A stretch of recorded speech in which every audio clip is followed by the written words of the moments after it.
Bueno, vamos a trabajar, jóvenes, el análisis de un armazón.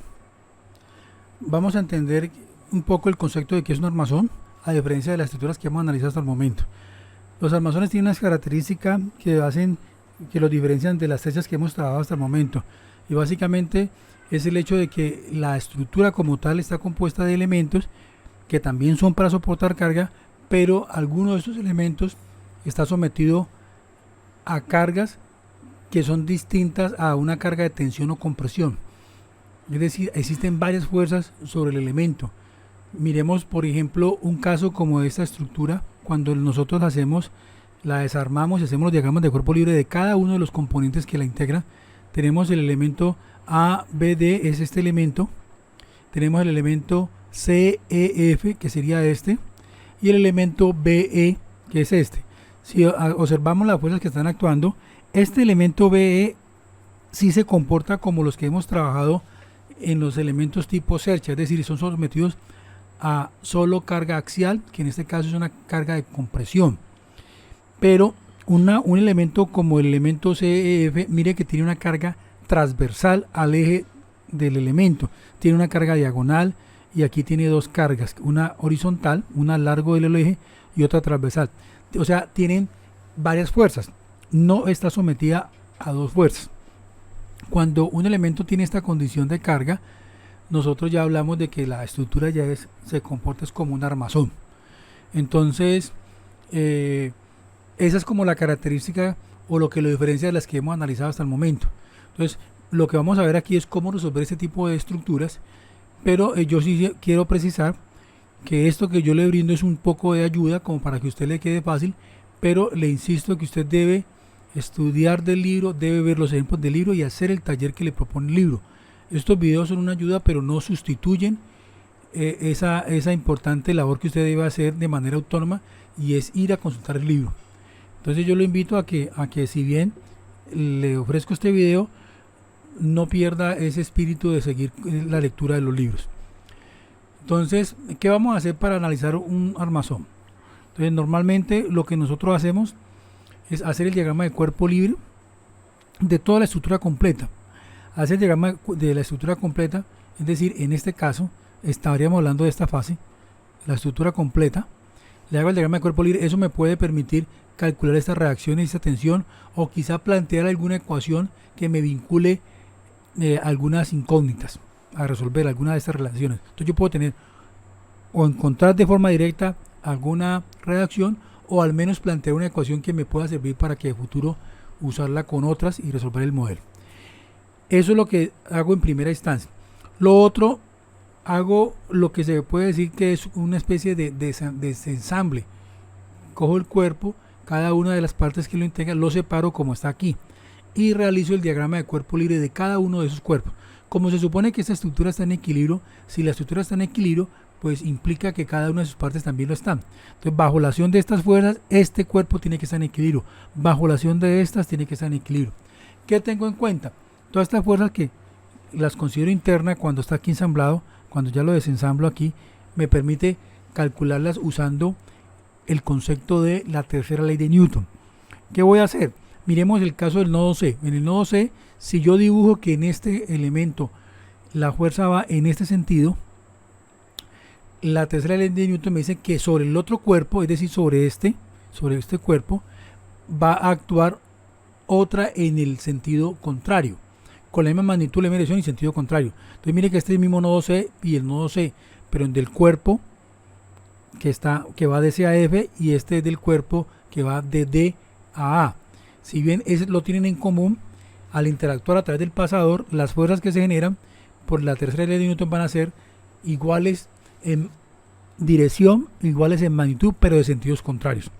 Entonces aquí yo ya tengo que tener en cuenta eso a la hora de dibujar los diagramas de cuerpo libre. Lo mismo ocurre con esta fuerza que es vertical. Si la dibujo hacia arriba, acá tengo que dibujarla hacia abajo. Si miramos este cuerpo que está sometido a compresión, recordemos que en el caso de una cercha, cuando el elemento está a compresión, la fuerza ingresa al nodo, aquí ingresa al nodo, que es el otro extremo en donde estarían en contacto, ¿sí? Entonces, esos son lo que yo debo tener en cuenta cuando voy a analizar las fuerzas internas de cada cuerpo libre que estoy analizando. Entonces, primero me voy a centrar en los elementos que tienen dos fuerzas, elementos que tienen dos fuerzas. ¿Cuáles son esos elementos? Elementos como este. Ok, entonces si yo lo tengo con dos fuerzas, yo ya sé que tiene la posibilidad de estar en tensión o en compresión, y además pues yo ya sé que tengo la posibilidad de conocer la dirección en la que trabajan. Eso es una ayuda importante a la hora de resolver un problema. Recuerde que un vector tiene tres datos a conocer, que es la dirección, la magnitud y el sentido. Entonces el hecho de que yo conozca aquí ya que está a compresión, pues ya me da el sentido hacia dónde va, tengo la dirección, entonces fácilmente pues la magnitud pues la puedo determinar. Entonces eso hace que sea de interés. Los otros elementos que uno selecciona pues son unos elementos como estos, que ya son los elementos que tienen fuerzas. Mire que esta fuerza es transversal, ya tiene aquí una fuerza diagonal, lo que no ocurría en un elemento de estos. Entonces, que fue los primeros casos que resolvimos cuando resolvimos elementos tipo cercha, o lo que en inglés aparece como un truth element. En estos casos estos no, estos ya elementos sí consideran la posibilidad de transmitir una carga transversal o una carga diagonal o carga intermedia en el cuerpo. En este caso no. En el caso que teníamos inicialmente era este. Entonces nos vamos a centrar en problemas de este tipo, donde ya la estructura tiene, el elemento está sujeto a varias fuerzas. Es un caso más general. Entonces, resumiendo lo que estamos diciendo, ¿qué va a hacer? Vamos a hacer el diagrama de cuerpo libre de la estructura completa, planteamos las relaciones de equilibrio que podamos, planteamos las relaciones que nos generen, desarmamos el elemento, el armazón, y a cada uno de ellos le hacemos el diagrama de cuerpo libre. Dibujamos las fuerzas teniendo en cuenta que esta interacción entre los cuerpos obedecen al principio de la tercera ley de Newton, es decir, a la acción y reacción. Entonces tengo que tener en cuenta los sentidos con los cuales pinto la fuerza. Entonces aquí si pinté esta hacia acá, esta la pinto hacia el otro lado, si esta la pinto hacia arriba, esta la pinto hacia abajo, y así sucesivamente. Entonces teniendo en cuenta eso, yo hago mi diagrama de cuerpo libre, y después lo que hago es trabajo primero sobre los cuerpos que tienen dos barras, si me conviene lo trabajo ahí, y después trabajo sobre los otros que tienen más fuerza. Entonces esa es la dinámica de lo que vamos a hacer. Entonces esto pues lo saqué del libro de Byron Johnston, y ahí lo pueden mirar un poco, es una síntesis. Vamos a mirar un ejemplo que el autor también propone como aplicación. Entonces nos dan este armazón, nos dicen que tenemos una carga de 400 newton. Note que este elemento ya tiene una configuración que no va en L, o sea, no es un elemento que es solo longitudinal como este elemento BD. Ya este cuerpo sí tiene otra dirección, son cuerpos que no son netamente rectos. Entonces mire que este tiene una forma de L. Entonces, ¿qué nos piden? Que determinemos las componentes de esta reacción, ¿sí? Y qué fuerza actúa sobre este elemento. Esa es la pregunta que nos hace. Cuando miramos el cuerpo, por la condición de apoyo que tiene y la construcción, sabemos de que si aquí hay una articulación, aquí hay un perno, esta barra está sometida a la acción de dos fuerzas. Por eso sé que este tiene dos fuerzas. O sea que esto va a estar a tensión o a compresión dependiendo del análisis que hagamos. Este cuerpo sí no. Este cuerpo aquí tiene un pasador igual que este, pero aquí ya tiene una fuerza que va a actuar en esta dirección y tiene esta otra fuerza. Entonces vamos a proceder primero a hacer, como nos dijeron, hagamos el diagrama de cuerpo libre de toda la estructura completa. Entonces suponemos unas relaciones en estos sentidos, y ahí tenemos el diagrama de cuerpo libre. ¿Qué aplicamos? Hacemos sumatoria de momentos, por ejemplo, sumatoria de momentos con respecto a C. Al hacer sumatoria de momentos con respecto a C, tenemos la situación de que esta fuerza de X y C sub X son fuerzas que van a pasar por el punto C. ¿Qué implica eso? Que la distancia es cero. Por lo tanto, en el momento no van a aparecer, se van a eliminar como incógnitas. Entonces eso me favorece. ¿Qué otra me va a eliminarse allí? La C sub Y. Como estoy haciendo sumatoria de momentos en C, ella pasa por el punto. Entonces recuerde que siempre que aplicamos sumatoria de momentos con respecto a un punto, toda fuerza que concurra a ese punto o pase por ese punto, o que yo pueda deslizar y hacerla pasar por ese punto, la distancia es cero, por lo tanto el momento es cero, y por lo tanto pues no aparece en la ecuación de momento. Y eso es una ventaja enorme, porque obviamente ya hay tres incógnitas que no conozco, pero no van a aparecer en la ecuación. Entonces, ¿cuál es la que me queda?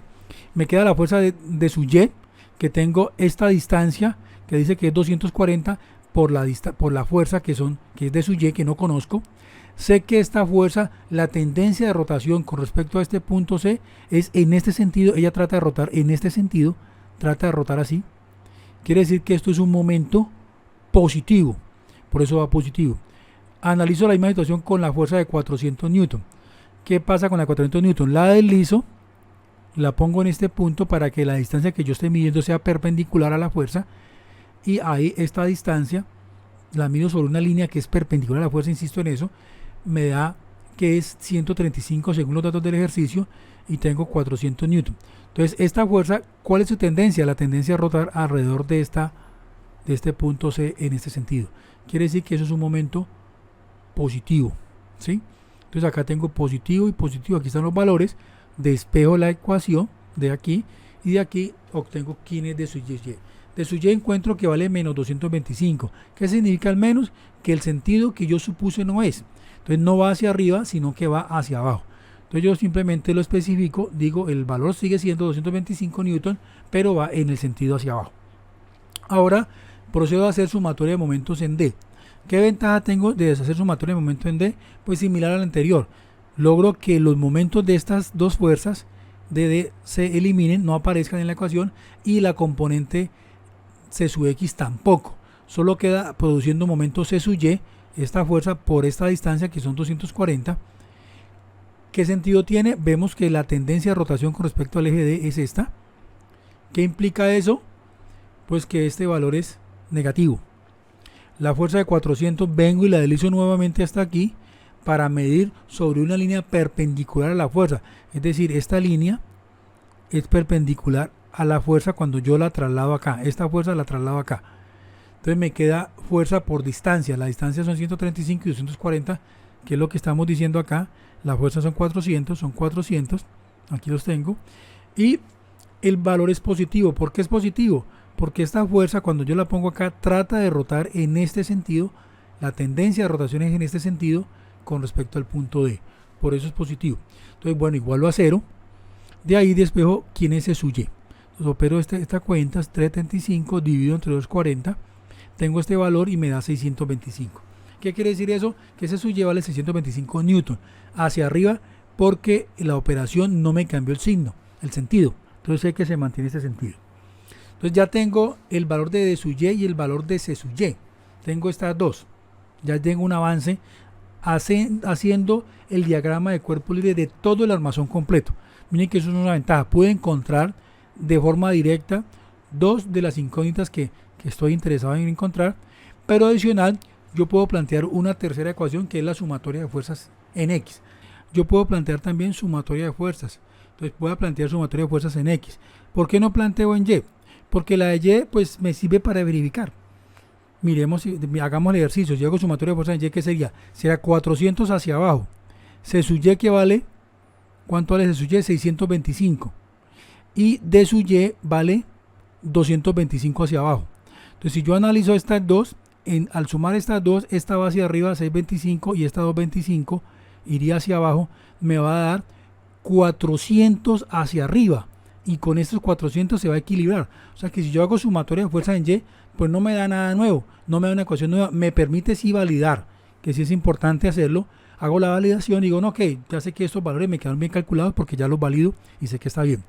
Ahora, hago sumatoria de fuerza en X. ¿Cuál es una fuerza en X? Tengo esta fuerza más esta fuerza, aquí está. ¿Cuánto me tiene que dar? 0. De donde yo saco que D sub X va a ser igual a menos C sub X. Es decir, van a ser opuestas. Entonces, ¿qué ocurre?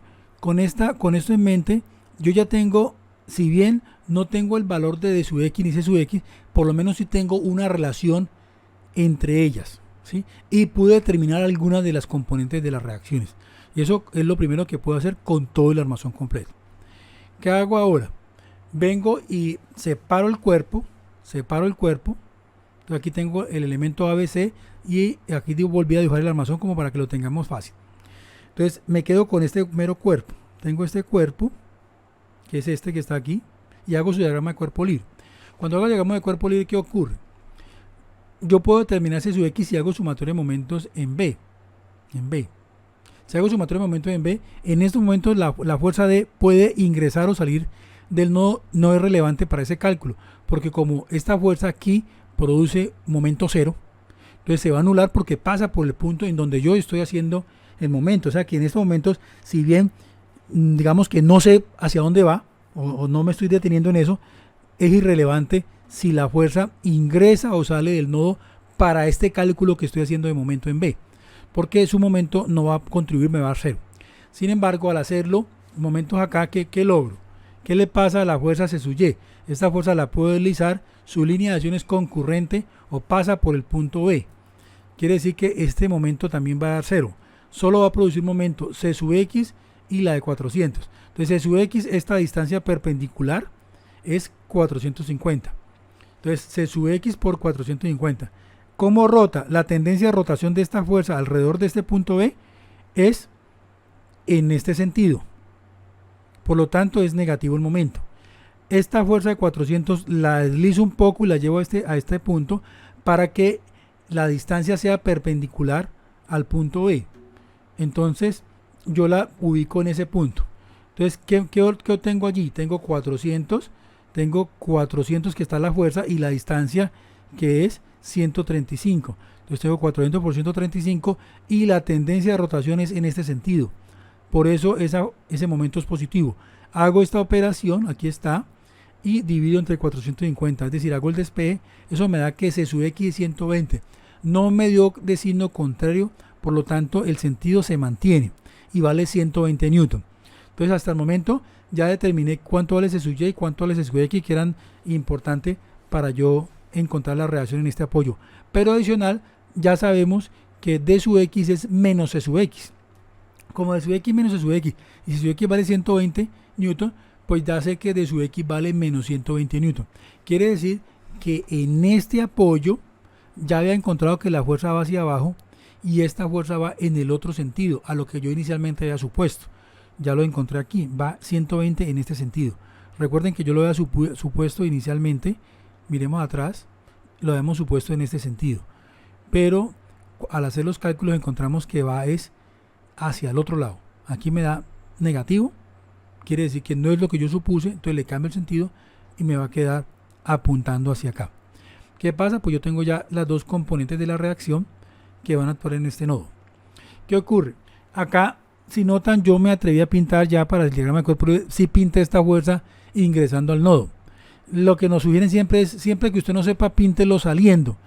Lo que pasa es que ya uno visualiza un poco el comportamiento de esto y yo ya sabía que me iba a quedar a compresión, lo que implica que esta fuerza va a quedar a compresión, ¿sí? Entonces por eso me atreví a pintarla así. Igual no pasa nada, si yo lo llego a pintar así y el cálculo no me da, pues va en sentido contrario.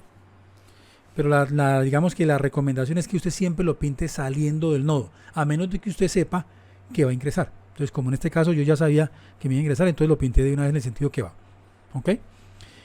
¿Qué es importante? ¿Por qué sé que va aquí una sola fuerza? ¿Por qué no pinto dos? ¿Por qué no pinto acá dos fuerzas? Que puede ser una pregunta de alguno de ustedes. Pues no pinto dos porque yo sé que es la fuerza que va a venir por esta barra. Entonces, yo las puedo pintar aquí una B sub X y B sub Y. Lo puedo hacer como hice acá en D. Pero también puedo pintar la resultante y no tengo ningún problema. Eso no es irrelevante en ese momento. Entonces acá hice el diagrama del armazón completo, ya teniendo en cuenta los sentidos que me dieron de las fuerzas, solo para ilustrar que ya sabemos hacia dónde van y cuánto vale. Entonces ya conozco cuánto vale D sub X, cuánto vale D sub Y, cuánto vale C sub Y, o sea que ya conozco las reacciones. Entonces este es el elemento ABC que teníamos allí, el anterior, y ya tengo este elemento. Insisto, ya conocemos que esta vale 120 y que esta vale 225. Pero estas dos son los componentes de una fuerza que va en esta dirección. ¿Por qué sé que va en esta dirección? Porque recordemos que este elemento es un elemento que está sometido a dos fuerzas. Si está sometido a dos fuerzas, pues son fuerzas que van a lo largo del elemento. ¿Gracias a qué? A que está conectado a través de dos pasadores, que es lo que nos muestra la figura. Entonces, si esto va así, en compresión, pues claramente en el otro extremo tiene que ir en compresión también, tiene que ir ingresando para que este cuerpo esté en equilibrio, si no, no va a estar en equilibrio. Como yo sé que esta fuerza va hacia acá, por la tercera ley de Newton, sé que en este otro cuerpo va a ir en el otro sentido. Entonces reitero, usted puede pintar esta fuerza en este sentido o las dos componentes, o puede pintar una sola, como en este caso yo pinté una sola. Pude haber pintado aquí D sub X y D sub Y acá. ¿Por qué hablo de D sub X y D sub Y en vez de hablar de D sub X y D sub Y? ¿Por qué la D? Porque yo ya sé que son iguales a esta. O sea, ya sé que por equilibrio esta componente es igual a esta. Esta componente es igual a esta. Si no, eso no está en equilibrio. Entonces, como yo ya encontré estas componentes, realmente este dibujo lo estoy haciendo más como para clarificar el por qué fue que yo le puse este sentido acá, porque yo sabía que iba en ese sentido. Pero realmente no lo necesito, porque yo ya tengo estas dos componentes. Ahí me preguntaron por D, pues le saco el teorema de Pitágoras, me permite calcular la magnitud del vector como la suma de los cuadrados de las componentes. Entonces me da que es 255, es la fuerza D. Repito, yo sé que esa fuerza va en este sentido y en este sentido. ¿Cómo sé que va en este sentido? Porque las componentes me dieron así.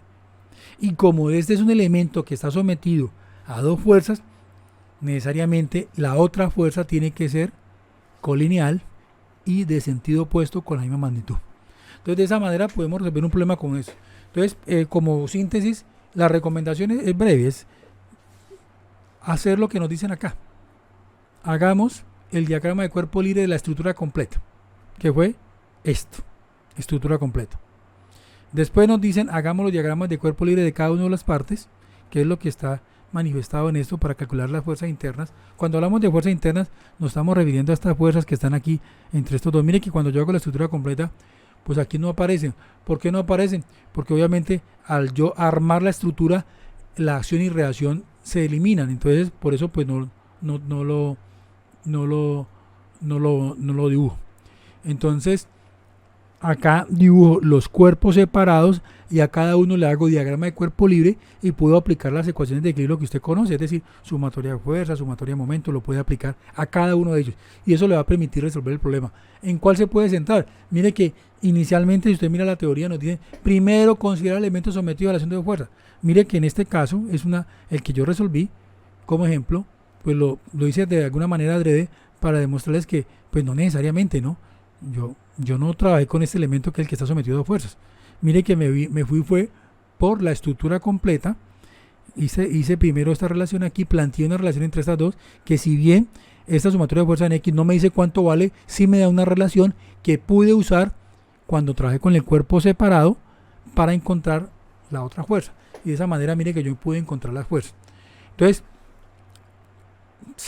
como síntesis yo les recomiendo algo contundente y es el armazón tiene que desarmarlo y hacer el análisis de cada una de las partes con las ecuaciones de equilibrio, pero también tiene que considerar toda la estructura completa. O sea, consideramos estructura completa y partes que la integran. Hacemos diagramas de cuerpo libre y a través de la articulación, teniendo en cuenta la ley de Newton, la tercera ley de Newton, yo puedo dibujar las fuerzas. Si la dibujo en un sentido, pues en el otro cuerpo por reacción va en otro sentido, pero ya sé que tiene la misma magnitud, tiene la misma dirección, pero sentidos contrarios, gracias a la tercera ley de Newton. Eso me permite hacer la transferencia de la fuerza de este elemento a este, y así sucesivamente. Y de esa manera lo puedo resolver, o sea que realmente no es un tema complejo, es un tema más de cuidado y de tener la habilidad, por supuesto, de plantear los momentos, tener en cuenta los signos y los sentidos. Entonces yo espero que este ejemplo les sirva de ilustración.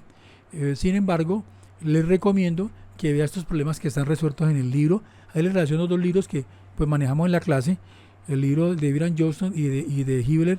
Si usted revisa estos de Hibbeler que están aquí, pues aquí hay un buen número de ejemplos y son bien interesantes. O sea, yo les recomiendo que vean esos problemas, son bien interesantes, al igual que los que produce Byron Johnston. Solo que en Byron Johnston tenemos, digamos, 3 ejemplos hechos y acá pues ya hay un buen número de ejemplos. Entonces yo espero que con estos ejemplos que están aquí, los ejemplos que están aquí y el ejemplito que yo le he hecho, pues ya usted tenga una base para poder trabajar de manera independiente los problemas.